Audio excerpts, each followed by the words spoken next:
Anggaran revitalisasi Pasar Mardika turun jadi 3,8 miliar rupiah.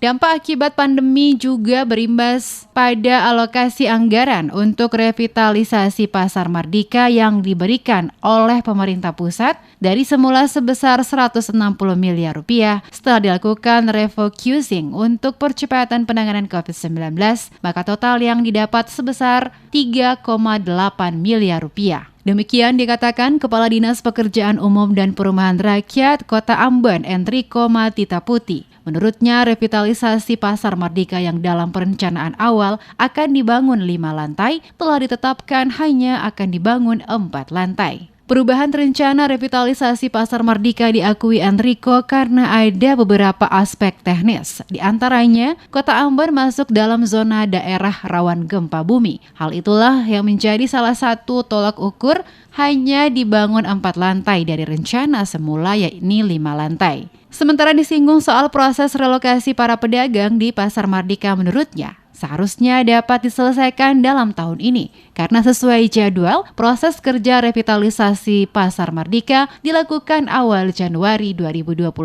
mendatang, di mana anggaran yang disediakan untuk revitalisasi Pasar Mardika pada awal sebesar 160 miliar rupiah, namun dikarenakan adanya refocusing untuk percepatan penanganan COVID-19, maka total yang didapat sebesar 3,8 miliar rupiah saja. Saat ini pihaknya akan segera melakukan pertemuan bersama Dinas Perindustrian dan Perdagangan Maluku guna melakukan presentasi mengenai ruang-ruang dalam pasar yang akan direvitalisasi ke kementerian. Untuk selanjutnya akan dilakukan pelelangan oleh pihak kementerian. Jadi dengan Kementerian PU selesai, perubahan-perubahan sudah dilakukan, dia menjadi 4 lantai ya, bukan 5. Dia menjadi 4 lantai, sementara nanti dalam waktu dekat itu kita akan presentasi di perdagangan terkait dengan fungsi-fungsi ruang. Setelah itu baru kita lah. Alasan pembatalan dari 5 lantai ke 4 lantai alasannya?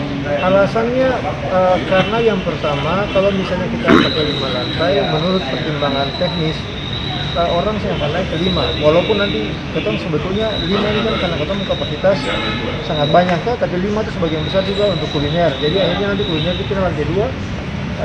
Sehingga nanti pada saat nanti beroperasi orang senang dan terima terlalu tinggi begitu.